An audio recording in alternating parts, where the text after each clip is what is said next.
Bonjour, je suis Marine Lombard, je suis la directrice du développement de la Longue-Vue. Alors la Longue-Vue, c'est un bureau d'études prospectif qui a comme première casquette la data. Alors qu'est-ce qu'on fait avec la data? En fait, on récolte toutes les données du parc officinal et on a monté une base de données qui est aujourd'hui la plus exhaustive sur le marché et la plus mise à jour. Et grâce à cette donnée qu'on millésime et qui est extrêmement fiable, on construit nos deux autres casquettes.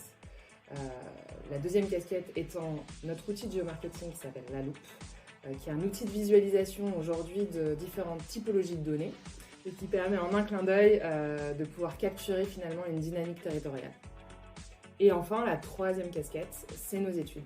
C'est vraiment le cœur de notre métier, c'est les études de marché.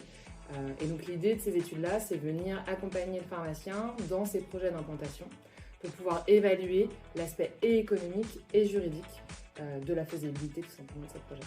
Et en fait, notre grande différence, c'est la prospective, parce que nos données et nos études, finalement, elles se projettent dans le temps. Et ça nous permet vraiment de pouvoir se poser la question de quel est l'impact de ce projet-là en termes de chiffre d'affaires dans le temps et permettre aux pharmaciens d'avoir une vraie aide décisionnelle dans leur prise de décision. En fait, la prospective, c'est déjà pas la projection du passé sur le futur.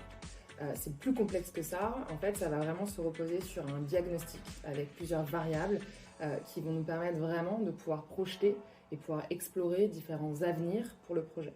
En fait, l'idée, c'est vraiment de pouvoir réfléchir concrètement à tout ce qui pourrait impacter le projet dans le futur en prenant toutes ces variables-là. Et l'idée, c'est vraiment de pouvoir apporter une réponse qui est fiable pour la personne qui est en incertitude finalement par rapport à son projet. Parce qu'aujourd'hui, en fait, on n'a pas trouvé une meilleure solution pour apporter justement les meilleures réponses à nos clients pharmaciens. Chez nous, la prospective, c'est avant tout basé sur des observations de terrain et ensuite la construction de modèles de statistiques bayésiennes grâce à ces observations de terrain. Et l'idée, c'est de toujours revenir dessus pour avoir une amélioration continue de ces modèles-là et nous assurer que finalement, on apporte toujours les réponses les plus réalistes et les plus fiables à nos clients. C'est justement tout l'enjeu de notre outil de géomarketing qui s'appelle La Loupe, qui était avant tout un outil en interne qu'on commercialise depuis quelques temps maintenant, qui vraiment nous permet de croiser différentes typologies de données pour apporter la meilleure lecture du projet et donc les meilleures décisions possibles. Donc derrière, on va croiser par exemple la démographie, on va croiser l'armature médicale, le parc officinal, la consommation en officine et toutes leurs évolutions pour vraiment pouvoir capturer ce qui se passe à l'instant T et ce qui va se passer dans le temps, encore une fois, en prospective. Très bonne question. Pour un projet de transfert, d'agrandissement, de regroupement, ou même tout simplement parce que vous souhaitez vendre une officine ou en acheter une. En fait, vraiment, l'intérêt de ces études-là, c'est de pouvoir comprendre plusieurs choses.